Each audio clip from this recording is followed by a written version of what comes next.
এত ভাবার মতো কিছুই হয়নি, আর আমি এরকম কোনো কাজ কখনোই করবো না। আমার সন্তানেরও প্রয়োজন নেই, তুমি আর এসব নিয়ে চিন্তা করো না। ওর কথায় সেদিন আমি বড় একটা ঝড়ের পর শান্তি অনুভব করলাম। তৃপ্তির হাসি দিয়ে ওর বুকে মাথা রাখলাম, কিন্তু হঠাৎ মা ফোন দিছে। কথা বলে আসসালামু আলাইকুম আম্মা। ওয়ালাইকুম আসসালাম। কেমন আছো বৌমা? আলহামদুলিল্লাহ ভালো আছি আম্মা। আপনার শরীরটা এখন কেমন আছে? আর আমার শরীর টেনশনে কিছুই ভালো লাগে না। আম্মা এত চিন্তা কেন করছেন?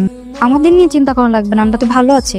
না বৌমা না, এখন বলছো ভালো আছো, এখন বুঝতে পারছো না জীবনে একটা সন্তানের গুরুত্ব কতখানি। সন্তান ছাড়া জীবন অসার। সন্তানাদি না থাকলে পুরুষ মানুষের কোনো মূল্য নেই। সবাই তোমার স্বামীকে ছোট করে দেখবে। বলো তোমার কি সেটা ভালো লাগবে? আমি বলি কি, তুমি তামিমকে একটু বোঝাও। তুমি বললেও রাজি হবে, ও আর একটা বিয়ে করুক। না না আম্মা, এটা আপনি কি কথা বলছেন? হ্যাঁ, আপনি আমার সংসার ভাঙার কথা বলছেন। অন্য কাউকে বিয়ে করবে আর আমি ওকে রাজি করে বইটা কখনো হয়? আমি পারবো না আম্মা। সেদিনের পর থেকে আমার শাশুড়ি, ভাসুর, যা সবাই আমাকে আর তামিমকে নানাভাবে বোঝাতে শুরু করে, কিন্তু আমার স্বামীর শক্ত অবস্থানের কারণে ওরা কেউ সফল হয়নি।